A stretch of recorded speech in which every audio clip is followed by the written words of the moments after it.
Sejam bem-vindos ao programa Vida de Empresário. Hoje temos a presença do amigo Biagi. Muito obrigado pela presença. Nosso tema hoje será inovação. Mas primeiro apresente-se ao nosso assinante. Olá, pessoal. Rica, obrigado pela oportunidade. É um prazer estar aqui com vocês. Na verdade, eu sou o Hélio Biagi, presidente da Sociedade Brasileira de Varejo e Consumo, a SBVC. E também sou o sócio fundador de um centro de inovação com especialização em varejo, que é o Oasis Lab, aqui em Pinheiros. Bom, vamos lá. A gente sabe que as grandes empresas, ou as brasileiras, ou as multinacionais, todas elas já estão falando de inovação há muitos anos atrás. Vamos falar um pouquinho do que é o Brasil nas pequenas e médias empresas, que são hoje 85% independentes, são familiares ou não. Inovação para elas. Qual a importância disso para que elas tenham que entender onde ainda o dono é presente, muitas vezes, a importância da inovação disso?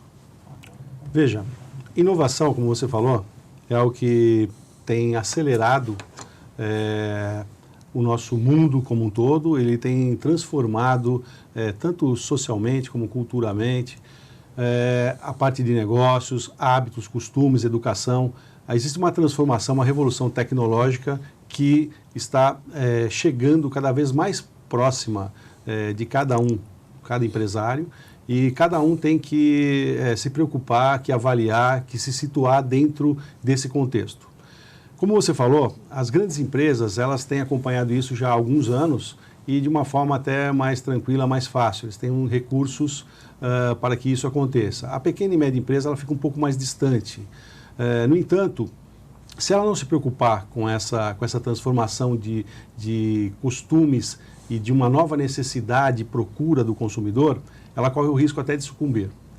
Uma das lições de casa para esse tipo de empresa é parar, fazer uma análise crítica da situação, da maturidade tecnológica dela, da maturidade de cultura que ela tem, né, e do cenário que se apresenta, para que ela possa, de uma forma muito forte e clara, traçar objetivos e planos de ação para que realmente ela consiga absorver essas tecnologias e trabalhar uma nova jornada do consumidor. Inovação é tecnologia? É computador? É TI? Sim. Ótima Pois pergunta. você não... Não, ótima pergunta. É bem por aí mesmo. O que acontece? Inovação, ela é muito maior do que tecnologia. Inovação, ela começa por cultura. Você tem que abranger o espectro de processos, de pessoas, de negócio, de tecnologia. Então, tudo isso faz parte de uma jornada de cultura. E eles empresários, têm que, na medida do possível, se apoiar em alguns players. Esses players são associações, né? Então, associações que, porventura, venham representar os seus segmentos, ou alguns núcleos de inovação, alguns hubs de inovação que possam ajudá-los. Veja, tudo começa por cultura. A cultura é algo importante que tem que estar na cabeça do gestor, do fundador ou do dono, e que tem que permear depois toda a organização. Então é importante você ter trabalho de cultura para o board, para os sponsors e lideranças, e ir permeando a empresa de forma a passar isso para a rede como um todo. Você não consegue trabalhar tecnologia sem enxergar processos. Você não consegue trabalhar tecnologia sem olhar para pessoas. Então, como eu falei, vem cultura, vem processos, vem tecnologia, vem pessoas, vem modelo de negócios. Tá? É importante que as empresas consigam, por isso que eu falei, fazer um diagnóstico e ver quem exatamente pode apoiá-los. Os centros de inovação, normalmente, como é o caso do Oasis Lab, por exemplo, que é um centro de inovação voltado para o varejo, eles criam ecossistemas de inovação que trazem para o centro da questão o próprio varejo, né, ou as empresas. Na verdade, isso não se se remete apenas ao segmento de varejo. Na verdade, a gente está passando uma transformação geral. Varejo é força de expressão, ele serve a qualquer segmento. A qualquer segmento. Então indústria, comércio, varejo... Então, exatamente, vamos reformular. Ele traz, então, a indústria, o comércio, o varejo. Ele traz um braço de inovação muito forte, que são as startups. Ele traz academia, universidades. Sim. Ele traz investidores para fomentar as startups. Ele traz órgãos públicos. E ele traz também associações, porque é muito mais fácil você conectar pequenas e médias empresas por associações, tipo uma BF, uma Abrace, uma APAS, uma Abras, né, do que você ir individualmente a todas elas. Só uma dúvida, sindicatos também entram nisso ou não? Não, a gente... Pergunta difícil. A gente, na verdade, não tem... eu, pelo menos, não tenho experimentado isso com os sindicatos, mas sindicatos de empresas faria, sim... sindicatos patronais, eu estou falando, né? Sindicatos patronais fariam, sim, faria sentido estar dentro desse grande ecossistema. Você botou uma questão muito importante, porque o pessoal sai visitando o Vale do Silício, visitando a China, visitando centros de inovação dentro do país, vão para workshops, para convenções e voltam muito interessados e motivados a fazer a inovação. Só que ao chegar aqui, além de você ter o conflito e você ter uma realidade diferente com seus costumes, com seu consumidor próprio, com as suas legislações específicas, você ainda tem a dificuldade de saber o que é que faz sentido para o meu negócio, como eu posso fazer, com quem eu posso traçar uma parceria, por onde começar. Eu acho que essa é a maior dúvida que eu ia perguntar a você, porque a gente prepara as pessoas, e você falou exatamente, eu vou para a China, eu olho lá, só que a hora que eu chego aqui, você falou uma coisa que para mim é fundamental, a cultura da empresa. Né? Que isso vai para a sucessão, vai para onde quiser. Se a cultura da empresa não se encaixar, não adianta. E como a gente fala...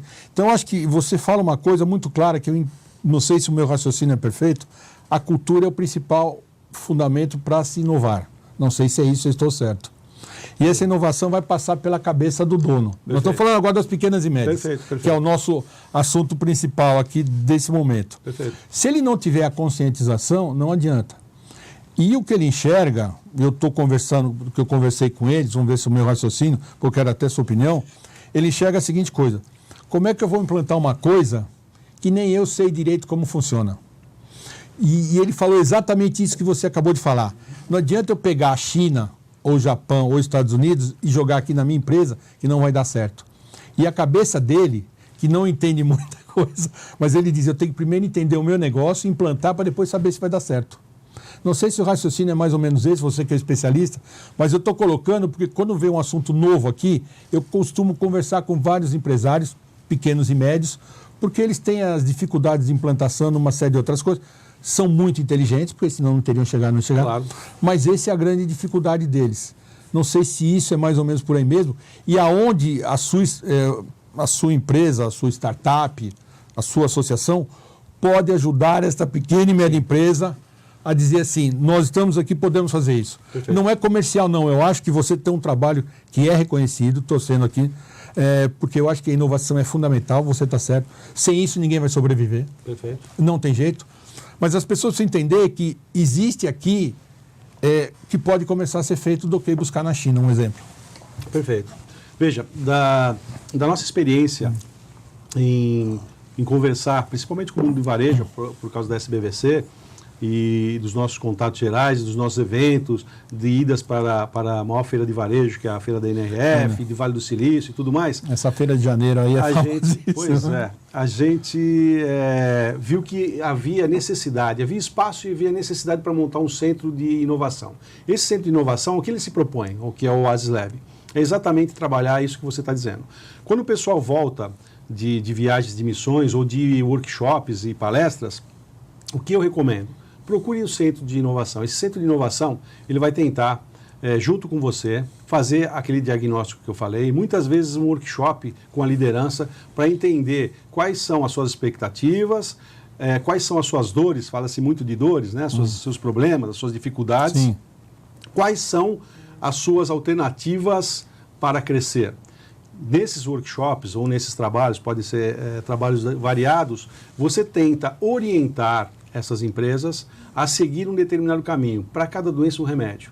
Então, o que eu vou falar para uma empresa de um segmento X é diferente da que eu falar para o Y, dependendo do tamanho dela, da expectativa dela, do ramo de atividade, da maturidade cultural ou tecnológica dela. E aí existe formas de você estabelecer um plano de inovação onde você vai trabalhando gradativamente. Esse plano ele pode vir a agregar soluções de startups. Por exemplo, startups é um caminho hoje que as corporações têm usado muito, porque muitas vezes você consegue, com essa ajuda externa, implementar e solucionar dores e contribuir para o atingimento de desafios com essa ajuda externa. Essa ajuda externa, muitas vezes, de startups, ela é mais rápida, mais flexível e mais barata. Mas você também pode achar essas soluções em empresas de tecnologias, em universidades, ou seja, o Hub conecta essas soluções e te ajuda a traçar um plano. Eu acho que a startup é mais fácil porque é uma juventude que já vem com isso na cabeça. Outra cabeça, né? É outro mundo, já vem preparada para isso. É como a segunda geração, a terceira. DNA é diferente. DNA é bem diferente, entendeu? É uma geração totalmente diferente. Quando você fala com o dono, Sim. que já vem, eu acho que eu não consigo, assim, entender não. Como é que vocês vão conseguir um trabalho para conscientizar? É a mesma coisa quando a gente fala em sucessão. O cara acha que vai tirar ele da empresa ou porque estão querendo que ele vá morrer. Como é que... e você vê que eu estou insistindo nisso, estou pondo na parede. Sim. Porque eu acho que é um trabalho maravilhoso, acho que tem que ser feito para ontem, mas como conscientizar este dono, fundador, essa pergunta é dura, dizer para ele, você, tanto quanto você precisa de qualquer outro trabalho, de melhoria de vendas, de marketing, de finanças, de sucessão, a inovação vai fazer parte do seu negócio hoje. Como conscientizá-lo da importância disso? Eu acho que esse é o principal ponto. Okay. Fale ali para o nosso assinante, eu acho que esse é a principal dificuldade que eles têm de entender o negócio, que eu acho que você tem esse conhecimento para poder fazer. Então, veja, a empresa familiar realmente é uma empresa que a gente encontra uma resistência muito grande na maioria das vezes, porque existe aquela concepção, eu criei esse negócio é um sucesso, eu sou uma pessoa de sucesso, o meu negócio é famoso. Então, quem que vai vir agora sem conhecer meu negócio, sem ter vivido o que eu vivi e falar que eu tenho que ir por esse ou por aquele caminho? Por outro lado, tem estudos que mostram o seguinte, que as empresas familiares, quando começam, e essa é uma fórmula que dá certo, a implementar inovações gradativas, você tem inovações disruptivas e você tem aquelas gradativas que são complementares a alguns setores, a alguns negócios, né? E que vão aos poucos mostrando para o executivo, para o dono, que funciona. Sim. Então, o sucesso de implementações de soluções de inovação, nos casos de empresas familiares, tem, ao mesmo tempo que uma resistência, um sucesso muito grande quando se permite fazer isso. Beleza. Biagi, nós estamos chegando ao fim do nosso programa. Falei para você que é uma coisa rápida, mas foi maravilhosamente bem. Com certeza você voltará aqui, Poxa, porque eu acho que o assunto é grande. A gente vai voltar, mas eu quero te agradecer. Eu que agradeço a oportunidade. De coração, quero te entregar o livro, para que você tenha aí. Eu quero elogiar o seu trabalho. Esse canal é muito interessante. É um trabalho que a gente possa dar o recado a todo esse pessoal que está buscando o conteúdo. E o trabalho está aberto aqui ao SBVC, o que você precisar, sua empresa de inovação, startup. Eu acho que esse é um canal para o empresário, a todo mundo, sem problema nenhum. E seja bem-vindo sempre. Com certeza você pode ficar tranquilo que você voltará. Tá bom? Muito obrigado. Eu que te agradeço. Obrigado pela atenção e pelo seu tempo. Até a próxima. Se você quer ver esse e outros programas, veja pelo canal do YouTube, não esqueça o seu like ou veja pelo nosso site. Muito obrigado e até a próxima.